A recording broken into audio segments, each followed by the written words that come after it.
शुभ सकाळ मुलांनो. अरे गोट्या, त्यांनी निबंध लिहून आणायला सांगितलं होता, तू लिहला का? हो. ते साल्या दिवसभर माझ्यासोबत फिरत होतास आणि मला चुत्या बनवतोस. तू कधी लिहलास? अरे इसलिए तो मुझे स्मार्ट गोट्या कहते हैं. तर मुलांनो, सगळ्यांनी गृहपाठ पूर्ण केला ना? हो.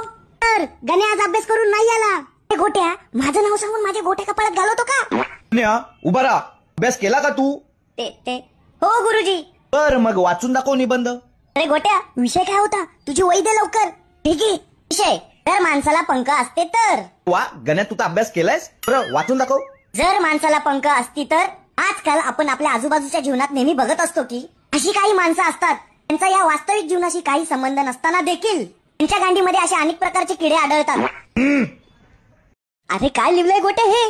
अशा माणसांना पंख नसताना देखील ते दुसऱ्यांवर उडायचा प्रयत्न करत असतात. माणसांना जर खरोखरच पंख असते तर ते दुसऱ्यांवर अजून जास्त उडले असते. आता मी अशी आशा करतो की आपल्या आजूबाजूला अशा अनेक घडणाऱ्या गोष्टी आहेत, या खूप कडू आणि सत्य आहेत. मी माझा 4 ओळीचा निबंध इथंच संपवतो आणि आपली रजा घेतो. मी सादर केलेल्या निबंधामुळे मी अशी आशा करतो की सर तुम्ही आता माझ्यावरती उडू नका. आपला लाडका गण्या.